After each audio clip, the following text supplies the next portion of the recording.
Un Arabe avait passé un appel d'urgence après un accident de voiture. Peu après, un policier américain arriva sur les lieux et le traita avec suspicion. La scène se déroulait sous une pluie battante à Boston. Ahmed Hassan, un avocat arabe prospère de 35 ans, venait de perdre le contrôle de sa voiture sur une route glissante, percutant violemment le garde-corps. Le choc fut si violent qu'il perdit brièvement connaissance. En revenant à lui, il se trouva coincé dans son véhicule, la pluie s'infiltrant par la vitre brisée. Du sang coulait de son front, mêlé à l'eau de pluie, tandis que sa tête lui faisait terriblement mal. Tremblant, il chercha son téléphone et composa le 911. La voix de l'opératrice semblait lointaine lorsqu'il balbutia. Il venait d'avoir un accident sur l'autoroute 93, près d'une station-service abandonnée. Elle le rassura, une équipe de secours était en route. Pendant qu'il attendait, Ahmed tentait d'évaluer ses blessures. Son bras gauche était douloureux, probablement cassé, et il ne pouvait plus le bouger. Ses pensées dérivèrent vers sa femme, Fatima, et leur fille Malika. Il aurait dû être à la maison avec elle, et non coincé dans cette voiture accidentée. Lointaines, les sirènes brisaient le silence de la nuit, apportant une vague de soulagement à Ahmed, sans qu'il sache encore que cet appel allait bouleverser sa vie. L'officier Brian Anderson, un policier américain de 42 ans avec 15 ans d'expérience, arriva sur les lieux. Sous la pluie battante, il sortit de son véhicule et s'approcha prudemment de la voiture accidentée. Ahmed, encore piégé, répondit faiblement à son appel.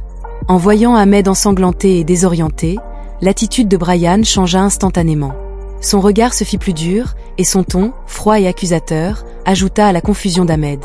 Ce dernier, toujours coincé, expliqua qu'il pensait avoir le bras cassé et ne pouvait pas bouger. Ignorant ses blessures, Brian lui posa des questions de plus en plus insistantes. Était-il seul au volant? Avait-il bu? Ahmed, abasourdi par l'interrogatoire, répondit qu'il n'avait pas bu et qu'il avait simplement perdu le contrôle de la voiture à cause de la pluie. Pourtant, l'officier continuait de le traiter comme un suspect. À quelques kilomètres de là, Emily Roberts, une jeune femme afro-américaine étudiante en journalisme, rentrait chez elle après son service au café. Elle aperçut les gyrophares d'une voiture de police sur l'autoroute et, poussée par la curiosité, se gara à distance. Elle sortit son téléphone pour enregistrer la scène. De loin, elle pouvait entendre l'interrogatoire agressif de l'officier Brian et voir la détresse évidente d'Ahmed, toujours coincé dans la voiture. Quand elle entendit l'officier demander pourquoi Ahmed conduisait si tard, elle réalisa que quelque chose n'allait pas. « Je revenais du bureau », répondit Ahmed, tremblant. « Je suis avocat. » Brian, sceptique, lui demanda de sortir sa carte d'identité. Ahmed, en grande douleur, expliqua qu'il ne pouvait pas bouger son bras pour atteindre son portefeuille.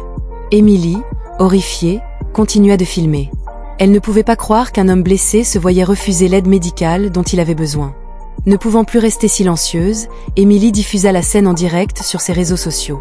Elle commenta qu'un homme blessé était traité comme un criminel plutôt que comme une victime. Pendant ce temps, sur les lieux de l'accident, la situation empirait. L'officier Brian, aveuglé par ses préjugés, ordonna à Ahmed de sortir du véhicule, menaçant de dégainer son arme. Ahmed, terrifié, supplia l'officier, mais en vain. Emily, voyant la scène dégénérer, décida d'intervenir. Elle sortit de sa voiture et se dirigea vers le policier en demandant pourquoi Ahmed n'était pas soigné. Surpris, Brian lui demanda de reculer, prétextant qu'il s'agissait d'une affaire de police. Emily, incrédule, répliqua que cela ressemblait davantage à un abus de pouvoir. Au même moment, une autre voiture de police et une ambulance arrivèrent sur les lieux. L'officier Thomas Walker, un collègue américain de Brian, sortit du véhicule et évalua rapidement la situation. Il demanda calmement à Brian ce qui se passait, mais l'attitude de ce dernier avait déjà perdu en assurance. Voyant Ahmed toujours coincé et en grande détresse, Thomas ordonna que les ambulanciers interviennent immédiatement. Emily, toujours en train de filmer, informa Thomas qu'elle avait tout enregistré, et il la rassura en promettant que l'incident serait traité correctement. Finalement, Ahmed fut extrait de la voiture et pris en charge par les secouristes.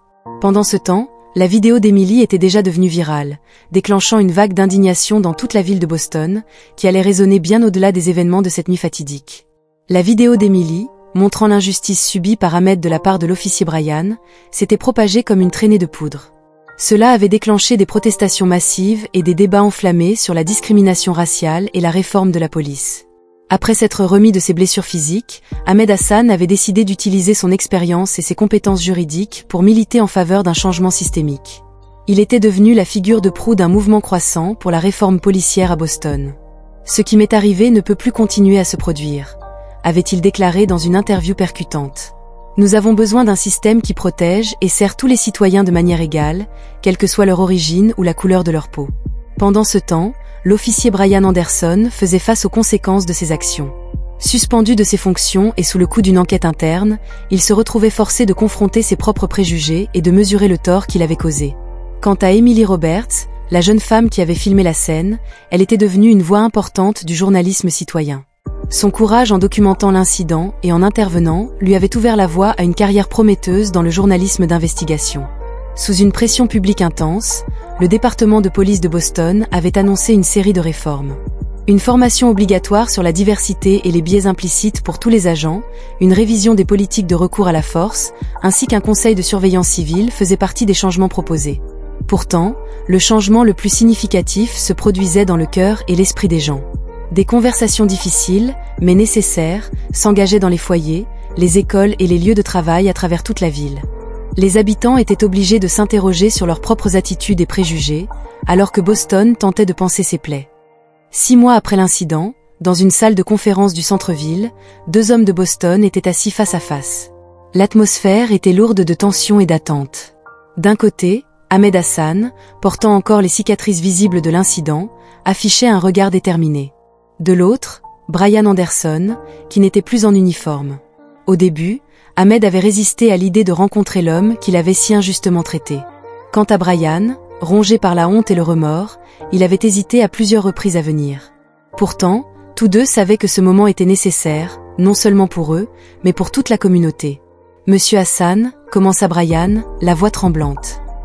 « Je suis désolé, mes actions cette nuit-là étaient impardonnables. » Ahmed fixa le visage de l'ancien officier pendant un long moment avant de répondre. « Vos actions m'ont causé de la souffrance, à la fois physique et émotionnelle, mais ce qui m'a le plus blessé, c'est de réaliser qu'à vos yeux, je n'étais pas un être humain en détresse, mais une menace, simplement à cause de mes origines. » Brian baissa la tête, accablé par le poids des mots d'Ahmed. « Vous avez raison, » admit-il. « J'avais des préjugés dont je n'étais même pas conscient. J'ai échoué en tant qu'officier, et en tant qu'être humain, cette nuit-là. » La conversation qui suivit fut difficile, parfois douloureuse, mais essentielle. Ahmed raconta comment l'incident avait affecté non seulement sa vie, mais aussi celle de sa famille. Brian, de son côté, expliqua les circonstances de sa vie qui avaient façonné ses attitudes et son lent cheminement pour confronter ses propres biais.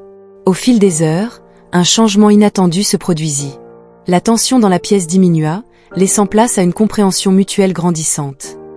Je n'avais jamais vraiment pris le temps de réfléchir à l'impact de mes actions sur quelqu'un d'autre, avoua Brian, la voix étranglée par l'émotion.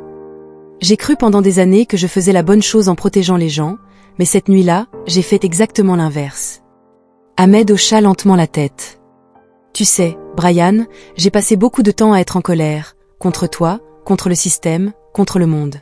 Mais en t'écoutant aujourd'hui, je réalise que la colère seule ne suffira pas à changer quoi que ce soit. Nous devons comprendre les deux côtés. La discussion se poursuivit, abordant des sujets délicats comme les préjugés institutionnels et le rôle de la police dans la communauté. Même lorsqu'ils n'étaient pas d'accord, ils se parlaient et, surtout, s'écoutaient vraiment. Pendant ce temps, à l'extérieur de la salle de conférence, une petite foule s'était rassemblée. Des militants, des policiers, des journalistes et des citoyens attendaient de voir ce qui allait se passer. Emily Roberts, devenue une journaliste respectée, se trouvait parmi eux, impatiente de voir l'issue de cette rencontre historique. Après plusieurs heures, les portes s'ouvrirent, Ahmed et Brian sortirent ensemble, côte à côte. Un silence tomba sur la foule, qui retenait son souffle. Ahmed prit la parole en premier. « Aujourd'hui, nous avons fait un premier pas important. Nous n'avons pas résolu tous les problèmes, loin de là, mais nous avons prouvé qu'il est possible de s'asseoir pour parler, et surtout, s'écouter, même après tout ce qui s'est passé. » Brian prit la parole ensuite. « J'ai commis de graves erreurs, » déclara-t-il en regardant les caméras. Des erreurs qui ont failli coûter la vie à un homme innocent. Mais grâce au courage et à la compassion de M. Johnson, j'ai eu la chance d'apprendre, de grandir, et j'espère faire partie de la solution. La déclaration commune d'Ahmed et Brian provoqua une onde de choc à travers la ville. Beaucoup restaient sceptiques, tandis que d'autres étaient pleins d'espoir. Ce qui était clair pour tous, c'est que quelque chose d'important s'était produit ce jour-là. Dans les semaines et mois qui suivirent, Ahmed et Brian continuèrent de travailler ensemble et contribuèrent à la mise en place des réformes dans le service de police. Pendant ce temps, Ahmed poursuivait son travail juridique, avec un nouveau focus sur la réforme de la police et la justice réparatrice. Il était devenu une voix respectée, capable de dialoguer avec les communautés affectées et les forces de l'ordre. Emily Roberts, quant à elle, documenta tout le parcours en produisant une série de reportages qui reçurent une reconnaissance nationale. Son travail contribua à mettre au premier plan les discussions sur la réforme policière et la justice raciale. Un an après l'incident initial, la ville de Boston organisa une cérémonie pour célébrer les réformes adoptées.